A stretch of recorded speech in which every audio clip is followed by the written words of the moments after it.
Hello everyone, this is part 4 of What If Naruto Fought for Sakura's Love, and I hope you guys enjoy this video and to like, to subscribe, to share, and check out the playlist, to see more comment down below. Now let's start the intro. They call me a god. They call me a god. They call me a god. Join my membership, the perks are great. It's in the description. Be sure to like and subscribe, it gives me more motivation. Enjoy. The whiteness of the room around him was blinding to the point that he would have preferred to keep his eyes closed if it hadn't been for the fact that no matter how hard he tried, his eyes would snap open, allowing a small hiss of pain to escape his lips as the white ceiling reflected the pale sun that seeped through the open window of his hospital room. He'd spent 3 days in the blinding whiteness. September had glided into October on freshly made winds, carrying the soft sakura blossoms that were late to bloom. It was his favorite time of year and he found himself unable to even register the idea of leaving the room. His mind was simply too muddled with thoughts and plans for the future for his body to even move from its position pressed into the soft hospital bed. Suand had been chiding him about how there was going to be a permanent imprint in the mattress since he rarely shifted positions. He sighed. The whole barely moving and thinking lifestyle had started 3 days ago when Suand had returned with Ino, Tenten and Hinata, who had learned the reason for his sudden hospital visits. They had cried for him, which for Naruto felt like the last thing that needed to be done for him, of all people. He wasn't very good with receiving caring gestures or shaken looks. It was all foreign ground to him. He was by no means great friends with the 3 kunoichi. He only knew Tenten through Neji and Lee, since that was all the two talked about sometimes. Surprisingly, Lee had no interest in Tenten as a girlfriend, but the knowing glances Lee gave Neji whenever the topic surfaced spoke of a rival's agreement. His normal fake smile appeared on his face, hiding his sorrow at not having his rival next to him, having conversations like those two did. Hinata was a completely different story. He had actually gone out with her for about a month, seeing as Sakura had finally bashed his head in about how Hinata liked him so much. It hadn't lasted long, as Hinata had soon realized her love for him was merely admiration of his unique ninja ways. He was merely her inspiration and somehow he had become her teacher. It was odd for him at first, but the two had remained rather tight friends over the months. That was all they ever were going to be, as Kiba had tried to K him after Hinata had broken up with him and gone to him to have a long sob on her teammate's shoulder. Shino had merely watched from the sidelines, a smirk tugging at the corner of his lips at his teammates' care for their teammate.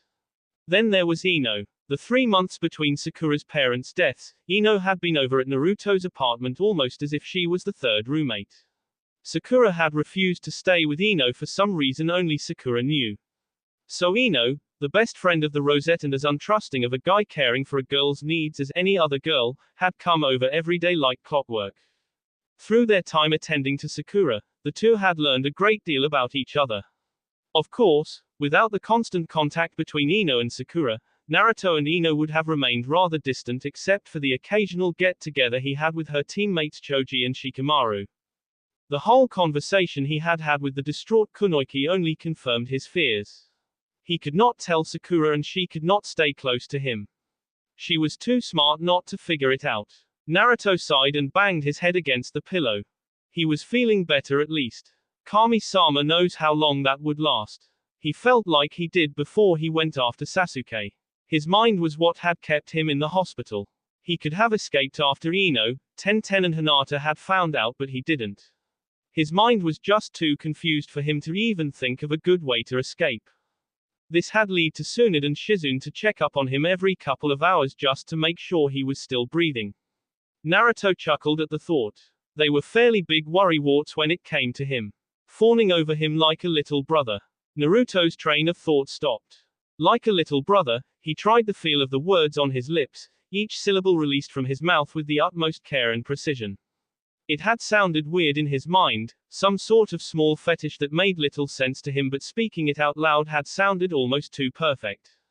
He loved every click of his tongue as he said it. It meant family. The pleasant dream would slowly dissolve away as the person of his affection would flash into his vision, reminding him of his extended stay in the hospital. Damn it. All I've been doing is thinking, and look at what it has gotten me into.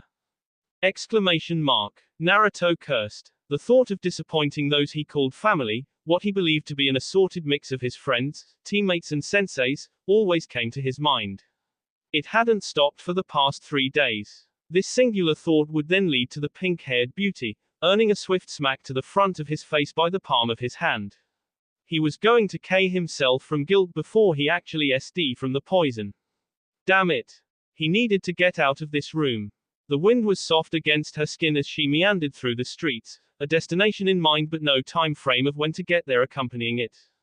Her mind was filled with thoughts and sentences and images all centering around the same person. The same person she'd come to realize meant more to her than she had first thought. She suddenly stopped, realizing a pit stop had become necessary. The girl turned to her right, allowing a small smirk to grace her lips. The store she stood in front of had scrawly cursive painted on the window in a creamy white.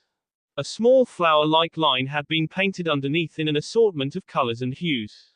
She smiled at the name, Yamanka's Flower Shop, before slipping through the door, a slight tinkling bell above the door announcing her stealthy entrance. A teen looked up from the counter, her platinum blonde hair slipping over her shoulder at the sudden movement. Her slate blue eyes looking up slightly glossy in distraction, her elbow propped on the table, her hand holding her chin. How can I Sakura? What are you doing here? Ino said slightly flustered at her friend's drop-by visit. Sakura shrugged walking closer to her friend, her eyes roving over the flowers. I was walking by and decided to drop in to see you. It has been a couple of days since I last talked to you, Sakura smiled. Ino was still looking at her with slight tinge of pain in her eyes at the very sight of Sakura. Ino gripped the counter trying to calm herself down. She's just in here to talk. It's not like she's going to suddenly confess that she loves Naruto. That would be crazy. I mean, yeah, she thinks she likes him, but that was before Sasuke-kun came back. Yeah, she is defiantly not going to suddenly say she is in love with Naruto. Ino prompted her mind as her grip loosened and she smiled at Sakura. What do you want to talk about, forehead? Somehow calling Sakura forehead came naturally to her, almost like a relaxant as she slipped back into her carefree, albeit hot self. Sakura tick marked at the nickname. Just wanted to let you know Sasuke is back on the market. You can dine your eyes out, pig, Ino tick marked. Why is that? Figure out he's out of your league, forehead. Ino taunted back, her previous thoughts dispersing with the wind. No way, pig. I figured I'd be nice and give you a chance with him, seeing as you never had one to begin with. Sakura snapped back, throwing a condescending smirk at her best friend. Forehead, pig. The girls were soon glaring at each other before banging their heads against the counter, laughter engulfing their boss. They giggled and snorted, till their sides ached and their heads were spinning from lack of oxygen. Ino looked up, resting her chin on her hand again, watching Sakura with a blissful smirk. It's hard to believe we're best friends, no, Sakura. Sakura looked up at the blonde, her smile just as big. Yeah, it sure is, Sakura chuckled back. Ino sighed in content. So how is Sasuke, back on the market? Were you dating him, forehead? Sakura flushed. No. Ino raised an eyebrow. Then, my dear Sakura, why have you lost interest in the Uchiha? Ino smirked, hoping for another embarrassed-induced outburst. She only received a shy rosette, avoiding the blonde's eyes. Sakura. You remember that conversation we had when we were at the spa? Sakura asked nonchalantly. Which one? We had so many I've lost track, Ino commented, watching as Sakura undressed a flower with her eyes as her stare intensified somehow. The one about how I needed something in my life that kept me warm and happy. Sakura glanced at her friend to gauge her reaction.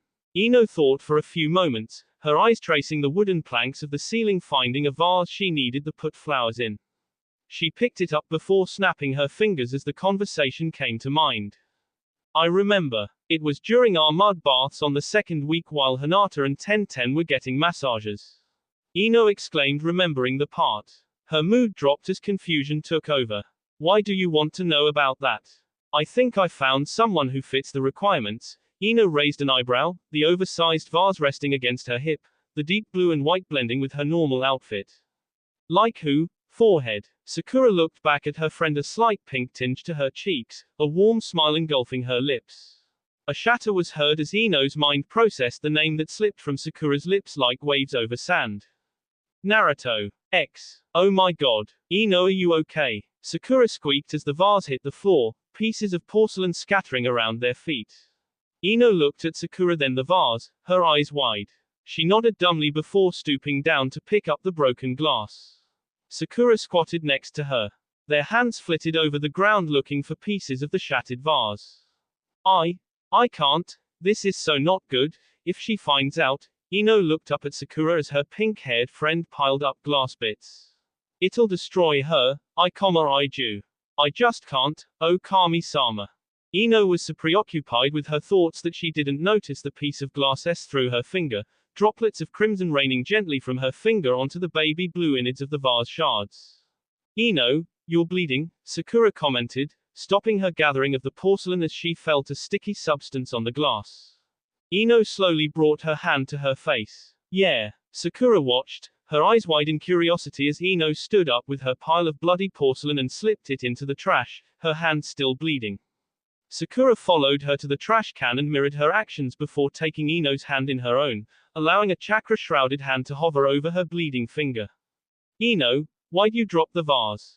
Ino barely heard Sakura's question before her mind clicked. What do I tell her? What? Damn it. It slipped, she muttered, averting her gaze, pain passing over her face. Sakura mistook it as physical pain rather than the emotional sting that it really was. She looked at her friend, her mind still half on healing the of her finger, a task she could have done in her sleep. Ino let a half-hearted smile cross her face. Their hands dropped to their sides, as Ino's mended together. If you say so, Sakura mumbled, her eyes still following her friend's perfectly calculated movements. Ino slowly walked over to the counter before sitting down behind it.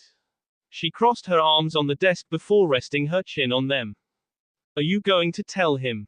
Ino mumbled, her gaze far off and distant, hardly realizing the words had escaped her lips.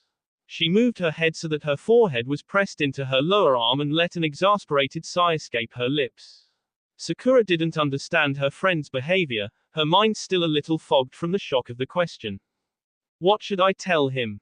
She wondered to herself, her eyes gazing unseeing at the frustrated blonde at the counter. Ino was silently screaming at herself, out of frustration and sorrow. Nothing good ever follows those two. Why them of all people? She rested her ear against her arm, looking out the pane of glass in the door. People slowly moved in and out of her view. Old and young, couples and singles. The only thing connecting them all was the warmth of their faces as they went about their simple lives. She sighed again, nuzzling her head deeper into her arm, trying to stop the tears from falling. Her mind began to overflow with ideas on how to get Naruto to tell Sakura and make a landing as cushioned as possible for Sakura when she fell because it was inevitable that Sakura would in fact fall. Sakura was, just as Ino, inside her inner world, her mind in turmoil as reality came crashing down in front of her. What do I tell him? You tell him the truth. Duh. Her inner self literally screamed in her ear. Sakura looked at her, her hands plastered over her ringing ears. I can't tell him the truth. Sakura shot back, her eyes wide in realization, clenching her fists at her sides. Naruto, he's in love with Hinata. Sakura finished, her shoulders sinking to the point of her back squeaking in agitation. He has a good, happy life now, he doesn't need a depressed parentless. Wham! Sakura suddenly felt an access through the top of her head where her hair was parted neatly cutting her off mid-sentence. Her hand unconsciously touched the area that kunai-like pain was coming from. What was that? She looked around before she felt the pain at the top of her head intensify, her fingers joining in on the fun. Her knees were going to give out on her as she gripped her hand. She looked around wildly until she saw the source of the pain, a crudely drawn wrench being held in the hands of her crudely drawn inner self. You hit me with a wrench? She asked incredulously. Sakura could barely open her mouth as a pain tickle passed through her body, the tingling sensation making her shiver in disgust and surprise. Inner Sakura looked at the wrench examining the head. Actually, it's a monkey wrench. Sakura's mouth fell open at the nonchalant way her inner self answered her. It was almost like she didn't care the kind of pain being hit with a wrench, monkey wrench, whatever it was called induced on the victim. Why the hell did you do that? 'Cause, as usual you were being an idiot and not using those brains we worked so hard to perfect. Her inner self answered twirling the wrench in boredom. Sakura forgot about her pain long enough that she was able to snatch the monkey wrench from her inner self's hands. She bent her head, seemingly examining the wrench. Her inner self had a point, though. She always did have an advantage since she was the bolder, more confident side of Sakura. Sakura scoffed at her own thought. Like she'd ever let her inner self hear that. Her grip tightened on the monkey wrench as jealous rage overtook the pain. Her voice was extremely low when she spoke after a long pregnant silence. I'm being an idiot, you say? Inner Sakura gulped as her real self took several hardly controlled steps towards her, her boot-clad feet making thuds on the inner floors of Sakura's mind, the echoing adding to the terrifying advances Sakura made on her inner self. Choji and Shikamaru were on a hunt for their teammate. Ino may have been a pain in the ass, a know-it-all woman, and a control freak, but she was still one of their closest friends, and her avoiding them for the past few days could mean only one thing. She was trying to get over her latest relationship gone astray. It was no secret that over the years since Sasuke's departure, Ino had lost her feelings for him, thus leading her down the path of bi-weekly boyfriends. Shikamaru glanced at his best friend as they trudged along the streets en route to the Yamanka flower shop, where they knew Ino tended to sulk until they took her out to lunch. Choji was plowing along, dodging people left and right, Shikamaru following in his wake. Every so often a small troublesome was uttered under his breath. It was far too obvious, even to the common passerby, that Choji liked Ino more than the teammate bond they had. Shikamaru sighed. It kept Choji every time Ino was sulking in her small pit of sorrow after a difficult breakup. Shikamaru groaned. There had never been a good breakup.